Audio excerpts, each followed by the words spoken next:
Hello दोस्तों, good evening. आज हम आपसे सांख्यिकी का बहुत महत्वपूर्ण क्वेश्चन लेके आए हैं जो कि बार बार सी टेट यूपी टेट के एग्जाम में पूछा जाता है। तो आइए हम देखते हैं। हमारा क्वेश्चन है, निम्न आंकड़ों के लिए मध्यांक, बहुलक और परिसर का माध्य ज्ञात करना। अब तक के वीडियो में हमने बात किया था कि माध्यांक निकालना, माध्य निकालना, बहुलक बताना, परिसर निकालना, लेकिन अब इन सब का क्या निकालना है? माध्य निकालना है। अभी हम 1 बाय 1 करके निकाल देते थे कि मध्यांक क्या है, बहुलक क्या है, परिसर क्या है, माध्य क्या है, लेकिन अब क्या है, ये एक कंबाइंड क्वेश्चन है।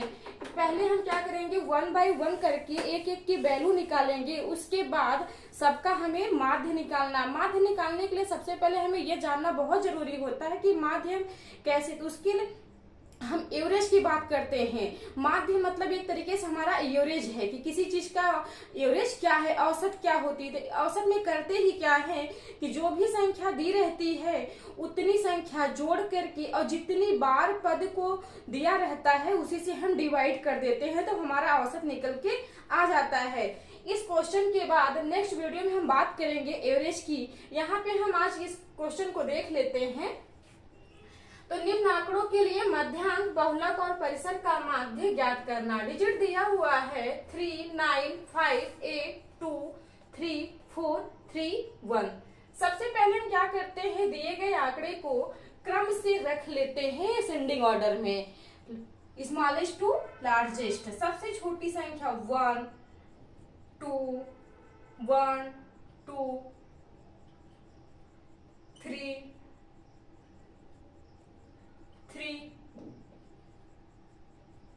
3, उसके बाद 4, फिर 5, 8, 9। हमने क्रम से रख लिया। वो 3, यहाँ पे देखिए 3 एक बार, 2 बार, 3 बार दिया है, तो यहाँ हमने 3 को 3 बार रख लिया है। और यहाँ पे 2 को एक बार दिया है तो हमने यहाँ रख लिया। 1 को एक बार दिया है, फिर उसके बाद क्या 3, 3, 3, यहाँ पे एक 3 एक्स्ट्रा हो गया है। 1, 2, 3, 3, 3, 4, 5, 8, 9। पद कितना दिया गया है? 1, 2, 3, 4, 5, 6, 7, 8, 9। तो किसी चीज का हमें माध्य निकालने के लिए क्या करना पड़ता है कि हम उस संख्या से मतलब कि n प्लस 1/2 रख देते हैं। जैसे हमारा कुल पद क्या है, कुल पद की बात करें, कुल पद बराबर, कुल पद क्या है, 9 दिया है। अब हमें इसका क्या निकालना है, मध्यांक निकालना है। तो अगर हम फार्मूला देखेंगे तो करना क्या है, यहाँ पे n प्लस 1/2। अब इसकी हम वैल्यू रख देते हैं। n कितना है, हमारा जो कुल पद है 9 है, तो यहाँ पे हम 9 प्लस 1/2, तो 9 प्लस 1/2 10/2 कितना आ जाएगा, 5। ये हमारा 5वां पद निकल के आ गया। कौन सा? 5वां पद बराबर 5।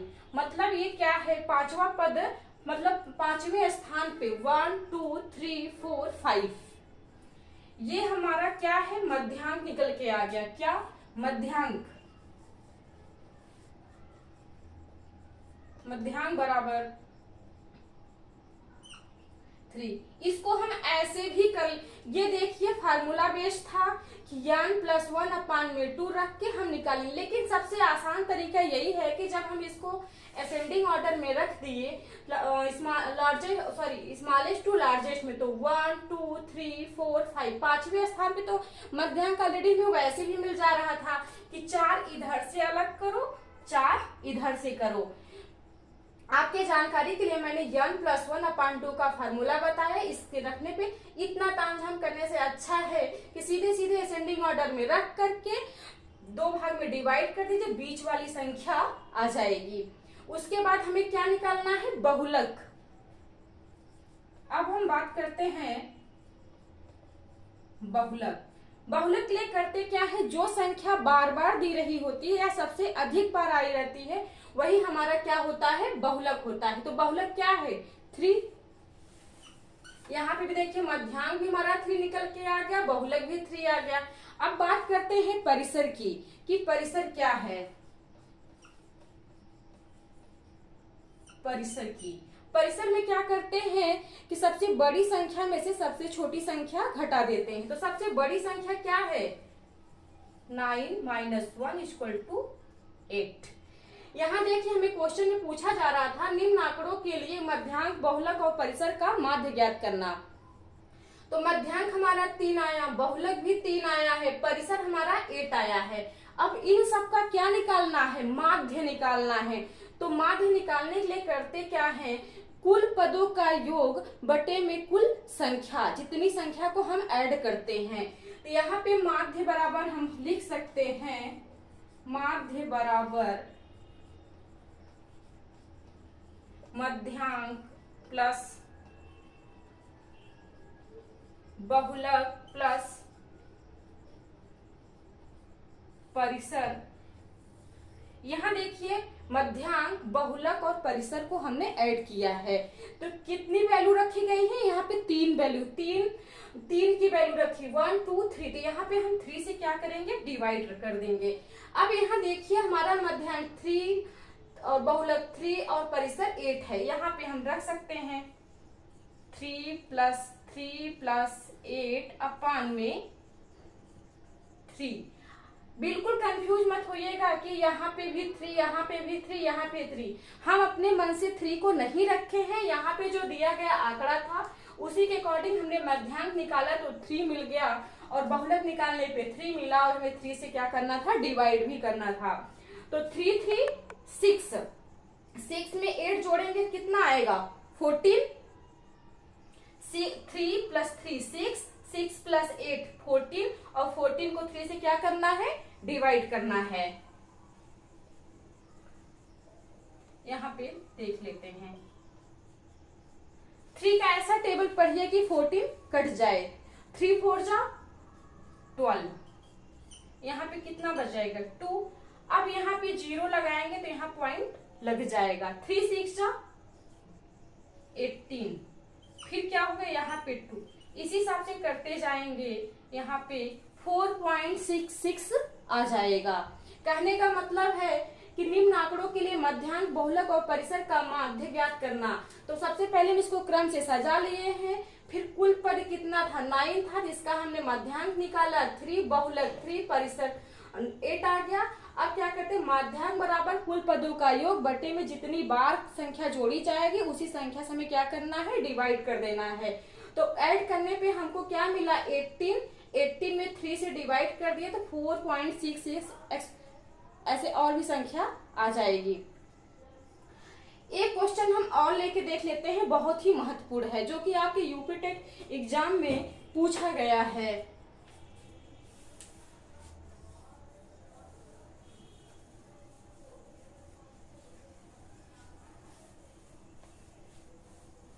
क्वेश्चन हमारा है, ये यूपी टेट में 2013 में आया हुआ है। क्वेश्चन है हमारा, यदि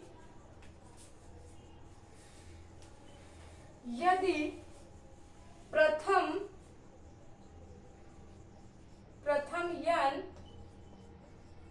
प्राकृतिक, क्या है, प्राकृतिक संख्याओं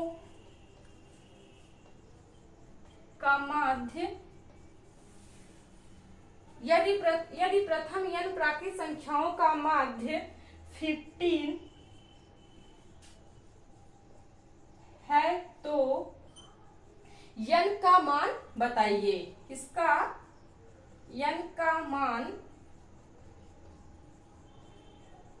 बताइए। तो हम फार्मूला मेरा है, जब n की वैल्यू पूछी जाती है n + 1 अपान में 2। तो यहाँ हम देख सकते हैं, यदि प्रथम n प्राकृतिक संख्याओं का माध्य 15 है तो n का मान बताइए। मतलब किसी हमारा n कोई डिजिट है और उसका माध्य निकल के आया है 15, तो n की वैल्यू पूछ रहा है, तो जब यहाँ पे इक्वल टू, यही हमारा फार्मूला है और n का माध्य निकल के 15 आया है, तो इससे हम किसका मान निकालेंगे, n का निकालेंगे। तो यहाँ पे कर सकते हैं cross multiplication, n plus 1 equal to 2 multiply 15, n plus, यहाँ पे पक्षांतर कर लिए, यहाँ पे क्रॉस मल्टीप्लीकेशन कर लिए हम, n plus 1 equal to 2 multiply 15, तो n प्लस 1 इक्वल टू 30, फिर n की वैल्यू ज्ञात करनी है, n equal to 30 minus 1 equal to 29, हमारा n की वैल्यू कितना आ गया, 29। यदि प्रथम n प्राकृतिक संख्याओं का माध्य 15 है तो n का मान भी बताइए। हमने क्या किया, हम अपने फार्मूला n प्लस 1/2 से रख इक्वल टू 15, या यहाँ पे क्रॉस मल्टीप्लीकेशन करने के बाद हमको क्या मिलता है, n plus 1 equal to 2 multiply 15, n plus 1 equal to 30, n equal to 30 minus 1 equal to 29, n की वैल्यू क्या है, 29। Thank you guys.